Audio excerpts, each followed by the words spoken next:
They boycotted my bestseller celebration because it would overshadow my sister's future masterpiece. Now she's been exposed for plagiarism while my third novel tops the charts. Growing up in our house felt like living in a shrine dedicated to literary greatness. The walls were lined with first editions, signed copies, and awards from local writing contests. My parents had this vision of raising the next generation of American literary giants, and from the moment my sister could hold a crayon, she was their chosen one. I still remember the day everything crystallized for me. I was 12, hunched over my notebook during a family gathering, scribbling what I thought was a pretty decent short story about a girl who could talk to pigeons. My aunt leaned over my shoulder, reading along, and started gushing about how creative I was. Before I could even bask in the compliment, my mother swooped in with this tight smile and redirected everyone's attention to my sister's latest poem about autumn leaves and existential dread. She was 8. That became the pattern. I'd write something, share it tentatively, and watch as the conversation immediately pivoted to my sister's latest literary achievement. It wasn't malicious exactly, but it stung every single time. My stories were dismissed as entertaining but not serious, while her poetry was analyzed like it held the secrets of the universe. High school was when I really started to understand the hierarchy in our house. I joined the school newspaper, wrote for the literary magazine, even won a few regional contests for young writers. Each victory felt hollow because I knew it would never measure up to the time my sister got published in a small literary journal at 15. That publication was framed and hung in the hallway like a diploma from Harvard. College gave me some breathing room. I studied far from home, double majored in English and marketing, and spent my free time writing the kind of stories I actually wanted to read. Romance, mystery, adventure stories with happy endings and characters who felt real. I sent query letters to agents, collected rejections like badges of honor, and kept writing anyway. Meanwhile, my sister was accepted into one of the most prestigious MFA programs in the country. My parents couldn't stop talking about it. Every phone call home included updates about her thesis project, her brilliant professors, the conferences she was attending. They spoke about her future like it was already written in stone. She would be the one to carry on the family's literary legacy. The day I got the call from my agent saying someone wanted to publish my debut novel, I sat in my tiny apartment kitchen and cried for 20 minutes. Not just from joy, but from this overwhelming relief that maybe, finally, I had something that couldn't be dismissed or overshadowed. I called my parents immediately. My hands were shaking as I dialed, and when I told them the news, there was this pause. This long, uncomfortable silence before my mother said congratulations in the same tone she might use to acknowledge that I'd remembered to take out the trash. The conversation quickly shifted to concerns about timing. My sister was in her final year of the MFA program, working on her thesis, and my parents worried that my sudden success might create pressure for her. They suggested maybe waiting to announce anything publicly until after she graduated. When I explained that publishing doesn't work that way, that there were timelines and marketing plans involved, they got this strained look like I was being deliberately difficult. Planning the book launch became this weird dance of trying to celebrate while also apologizing for celebrating. I booked a small venue at a local bookstore, sent invitations to family and friends, and tried to pretend like this wasn't the moment I'd been dreaming about since I was 12 years old. 3 days before the launch, my mother called to tell me they wouldn't be coming. Not just them, but my aunts, uncles, and cousins too. The whole extended family had decided to skip it. Their reasoning was that it would be inappropriate to make such a big deal about my book when my sister hadn't finished her thesis yet. They were worried about creating unhealthy competition between us, about putting pressure on her creative process. I hung up the phone and sat on my bathroom floor, sobbing like I hadn't since I was a kid. It felt like being 12 again, watching everyone turn away from my pigeon story to focus on autumn leaf poetry. Except this time, I was 26 and had actually accomplished something real. The launch went ahead anyway. My college friends showed up, some coworkers, a few neighbors I'd invited out of politeness. It was small but warm, and when I read the opening chapter aloud, people actually laughed at the funny parts and leaned forward during the suspenseful bits. For a moment, I forgot about empty chairs where my family should have been sitting. My book sold better than anyone expected.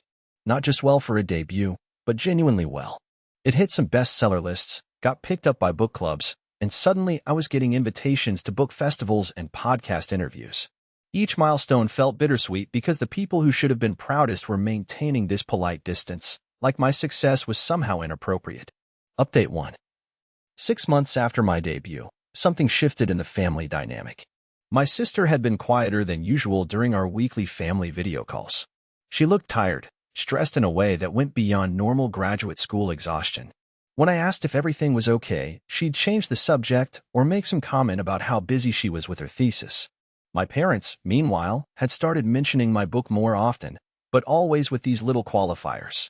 They tell people about my success, but immediately follow it up with explanations about how my sister was working on something much more significant, more literary, more important.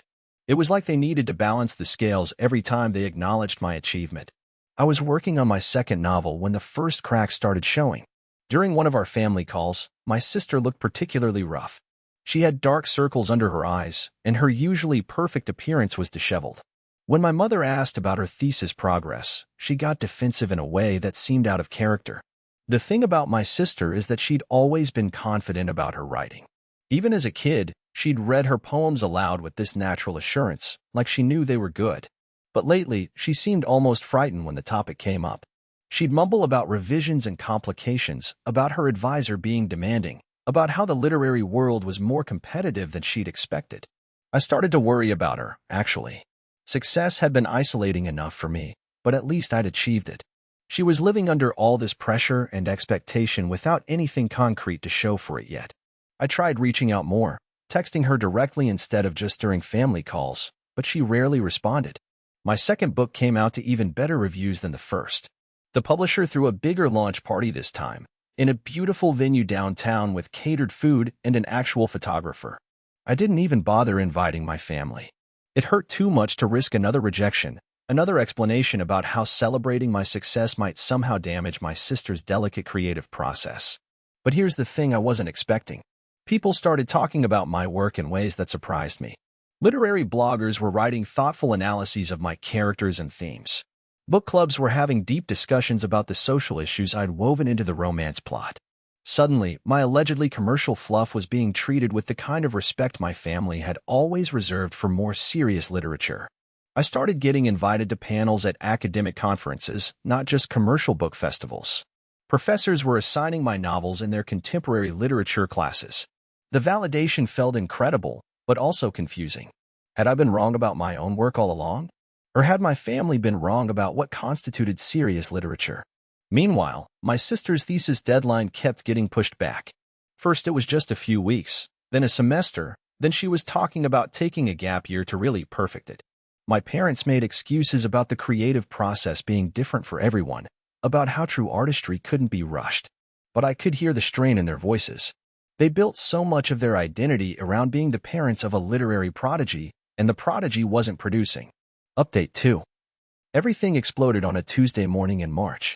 I was in my home office, working on my third novel, when my phone started buzzing with notifications. Text messages, emails, social media mentions, all coming in so fast I couldn't keep up.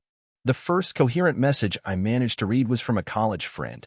"Holy shit, did you see what happened to your sister?" My hand shook as I opened my laptop and started searching. The story was everywhere. A literary magazine had published an investigation revealing that several of my sister's published pieces contained passages lifted directly from famous authors. Not just influenced by or inspired by, but actual sentences and paragraphs copied word for word. The evidence was damning. Side-by-side comparisons showing how she'd taken a paragraph from a Toni Morrison essay and changed just a few words. How she'd lifted entire stanzas from lesser-known poets and presented them as her own work. The investigation had started when a professor noticed similarities between one of her poems and a piece by a writer from the 1980s. My phone rang. It was my mother, and she was crying in a way I'd never heard before. Sobbing, actually, these raw, desperate sounds that made my chest tight. She could barely speak, just kept repeating that there had been some terrible mistake, that the accusations couldn't be true. Within hours, more publications were retracting my sister's work.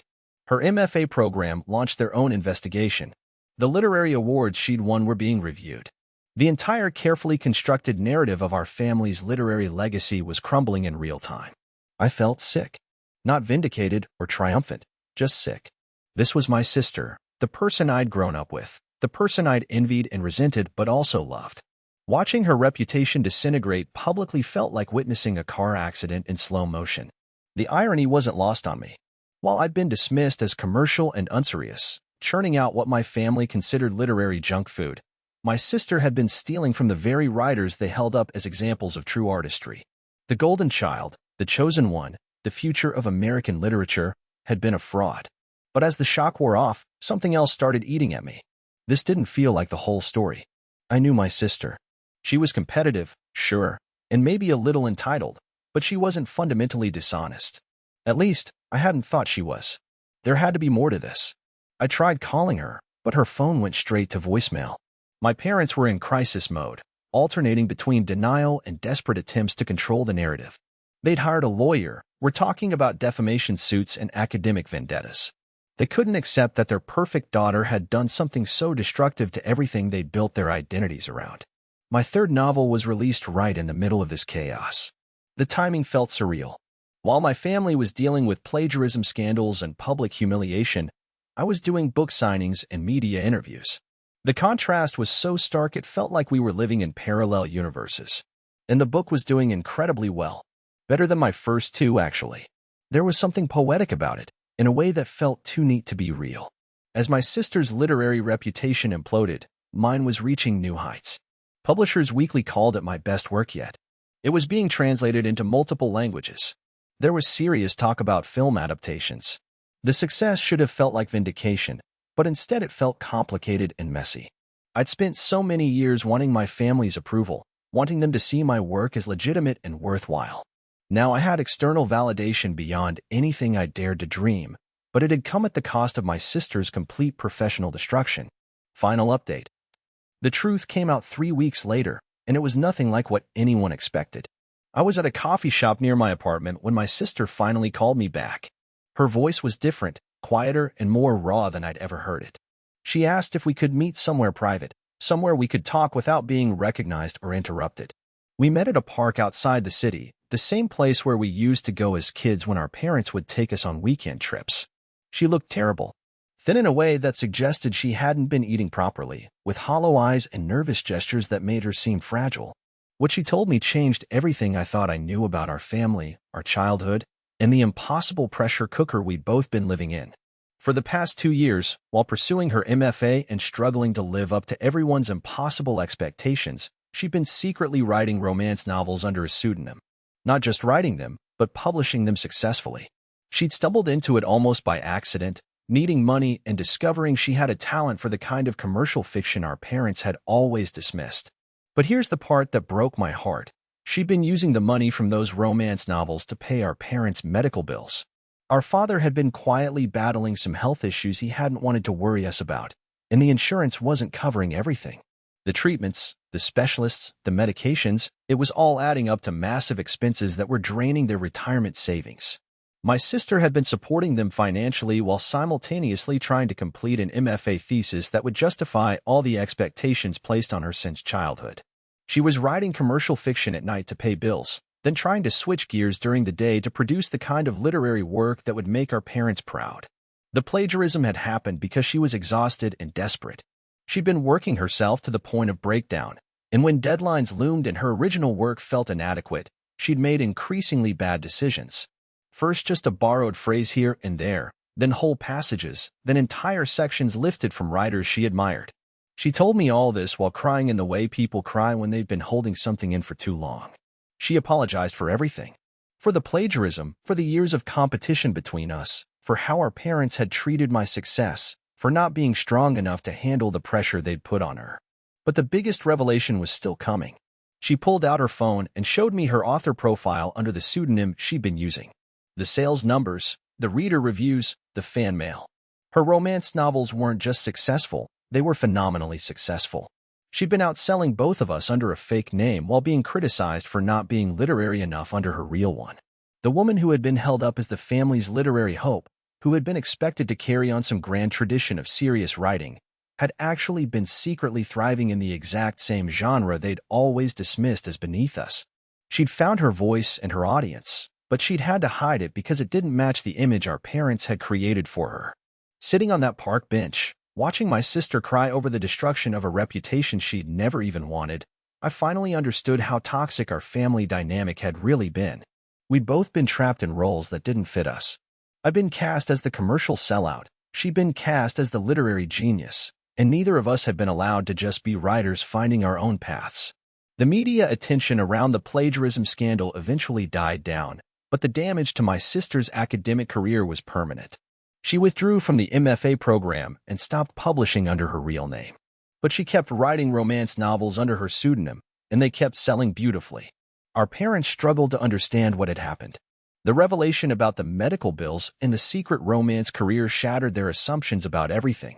They'd been so focused on maintaining an image of literary respectability that they'd completely missed the fact that both their daughters were actually successful writers, just not in the ways they'd expected or wanted. It took months of difficult conversations, but eventually we all started figuring out how to be a family again. My parents attended the launch for my fourth book, and while it was awkward at first, seeing them in the audience felt like healing something that had been broken for years. My sister and I started collaborating on some projects. She had insights about character development and emotional depth that made my work stronger, while I had experience with the business side of publishing that helped her navigate contracts and marketing. We discovered that we actually made a good team when we weren't being pitted against each other. The film adaptation of my third novel is in production now, and my sister is working as a consultant on the romantic subplot. She's also slowly building back her confidence to publish literary work under her real name again, though this time it's work that reflects who she actually is rather than who our parents wanted her to be. Looking back, I think we were both victims of this impossible standard our family had created around what constituted legitimate success in writing. They'd been so invested in producing the next great American novelist that they'd forgotten to appreciate the writers they actually had. The irony is that we both found our voices and our audiences when we stopped trying to fit into their narrow definition of literary worth. The plagiarism scandal was devastating and wrong, and I'm not trying to excuse what my sister did. But I understand now how it happened, and how the pressure to be something you're not can lead to desperate choices that destroy everything you're trying to protect. We're both still writing, both still growing as artists and as people. The difference is that now we're doing it for ourselves and our readers, not for some impossible image of literary greatness that was never really about the writing at all. Sometimes the best thing that can happen to a family's reputation is for it to finally crumble so something more honest can be built in its place.